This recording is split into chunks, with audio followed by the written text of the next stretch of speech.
Hi all, welcome to my channel. అందరూ ఎలా ఉన్నారు? బాగున్నారా? ఇది వచ్చి మష్రూమ్స్ బిర్యానీ అండి. దానికి కాంబినేషన్ టమాటా రసము, తర్వాత రైతా. దీనికి కావాల్సిందల్లా ఉల్లిపాయ, టమాటా, పచ్చిమిర్చి,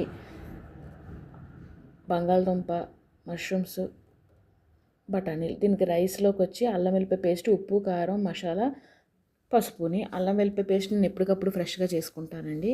ఫస్ట్ ఆయిల్ వేసుకుని జీరా వేగిన తర్వాత కరివేపాకు, ఉల్లిపాయ, బంగాళదుంప, టమాటా అన్నీ ఒక తర్వాత ఒకటి వెజ్జీస్ వేసుకొని అన్నీ 50% వరకే ఫ్రై చేసుకోవాలండి. తర్వాత రైస్ కూడా వేసుకోవాలి. ఆల్రెడీ రైస్లో నేను ఉప్పు, కారం, మసాలా పొడి, పసుపు అన్నీ వేసేసాను. ఇది నేను రైస్ ఆల్మోస్ట్ 60% వరకు నేను ఆయిల్లోనే ఫ్రై చేసేసుకుంటానండి. ఆ టేస్ట్ చాలా బాగుంటుంది. ఇది కావాలంటే కుక్కర్లో కూడా చేసుకోవచ్చు. కుక్కర్లో కన్నా కడాయిలో చేసుకుంటే టేస్ట్ బాగా ఎన్హాన్స్ అవుతుంది. దీనికి టమాటా రసం బెస్ట్ కాంబినేషను. చాలా చాలా బాగుంటుంది. ఒకసారి ట్రై చేయండి. టమాటా రసం అందరికీ పెట్టుకుంటూ వచ్చు కాబట్టి నేను ఆ వీడియో పోస్ట్ చేయలేదు.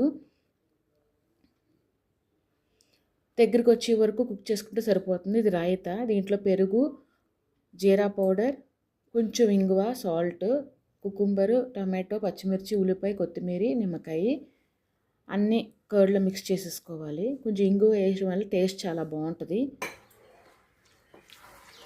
వేడి వేడి బిర్యానీతోటి విత్ రసం, టమాటా రసంతో ట్రై చేయండి.